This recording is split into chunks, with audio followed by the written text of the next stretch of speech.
Hello friends, હું છું તૃપ્તિ. બપોરના ભોજન પછી આ એક જ કામ તમારા શરીરનું મહિને 10 કિલો વજન ઘટાડે છે. તો કયું એ કામ છે? બપોરના ભોજન પછી તમારે શું કરવાનું છે? મિત્રો, અહીંયા કોઈ એક્સરસાઇઝની વાત નથી, કોઈ વેઇટ લોસ ડ્રિંક્સની વાત નથી, કોઈ એવા ડાયટની વાત નથી. માત્ર ને માત્ર બપોરના ભોજન પછીનું તુરંત આ 10 સેકન્ડનું કામ તમારા શરીરને એકદમ ઝડપથી બેડોળમાંથી સુડોળ બનાવી શકે છે. ચલો જોઈએ શું વાત છે એની માહિતી. મિત્રો, બપોરના ભોજન પછી આપણા આયુર્વેદિક શાસ્ત્રમાં ચાલવાની મનાઈ છે, આપણા આયુર્વેદિક શાસ્ત્રમાં સૂવાની મનાઈ છે, આપણા આયુર્વેદિક શાસ્ત્રમાં બેસવાની પણ મનાઈ છે. તો હવે આપણે કયું કામ કરવાનું છે?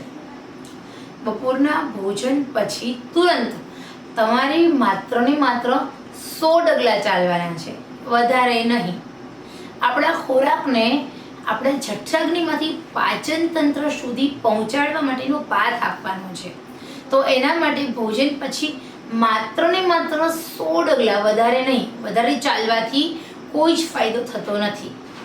તમારે માત્ર ગણીને 100 ડગલા ચાલવાના છે.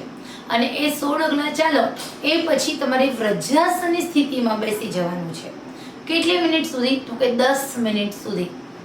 બપોરના ભોજન પછી ચાલવાનું નથી, માત્ર ને માત્ર 100 ડગલા ચાલવાના છે. અને એ પછી તમારે 10 મિનિટ સુધી વજ્રાસનની સ્થિતિમાં બેસી જવાનું છે. વજ્રાસનની સ્થિતિમાં 10 મિનિટ બેસો એટલે આપણો જે ખોરાક જે આડો અવળો થયો હોય એ 100 ડગલા ચાલવાથી સીધો આપણો જે પાથ મળી જાય જઠરાગ્નિથી પાચન તંત્ર સુધી. અને એ પછી તમે શાંતિથી વજ્રાસનની સ્થિતિમાં બેસવાનું, સૂવાનું નથી, પલોઠી વાળીને નથી બેસવાનું, બેસવાનું પણ વજ્રાસનમાં બેસવાનું. આ ઉપાય એવો છે કે તમારા શરીરની અંદર પાચન તંત્ર સુધી જે ખોરાક પહોંચાડવાનો પાથ રેડી કર્યો, પછી હવે પાચન તંત્રનું કામ શું છે? તો કે એને વધારે ને વધારે બ્લડ સર્ક્યુલેશનની જરૂર પડે છે. અને એ બ્લડ સર્ક્યુલેશન જેમ આવે છે એની અંદર ઉર્જા ઉત્પન્ન થાય છે, એમાંથી તમારો ખોરાક રહીને પાચન થતો હોય છે.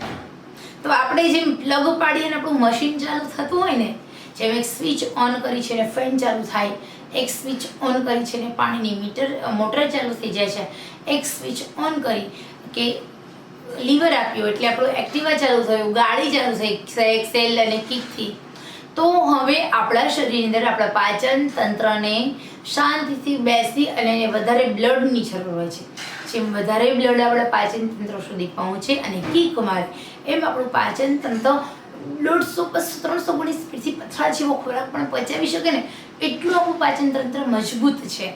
તો માત્ર ને માત્ર આ 10 મિનિટ અને આ ટેવ, બપોરનું ભોજન હોય કે પછી ડિનર હોય કે સવારનો નાસ્તો હોય, ભોજન પછીની આ માત્ર ને માત્ર 1 સેકન્ડની ટેવ તમારા શરીરને સ્ટ્રોંગ બનાવે છે, ફિટ બનાવે છે, ફાઇન બનાવે છે. એક જ મહિનો આ ઉપાય કરો, તમે ક્યારેય મોટાપાનો શિકાર નહીં બનો. અને કદાચ મોટાપાનો શિકાર છો તો વર્ષો જૂની ચરબી ધડ ઘટવા લાગશે. આ પ્રયોગ સચોટ છે. કોઈ પણ વ્યક્તિ એમને કહી શકે આ પ્રયોગથી તૃપ્તિબેન અમને ફાયદો નથી થયો. તો ખરેખર મિત્રો, આ થોડોક લાંબો પ્રયોગ છે, આ એક ટેવ છે. આ સારી ટેવને સુટેવમાં પહેરવી દો, આ ટેવ તમારી સુટેવ બનાવી દો અને ઘણા બધા ફાયદાઓ મેળવો.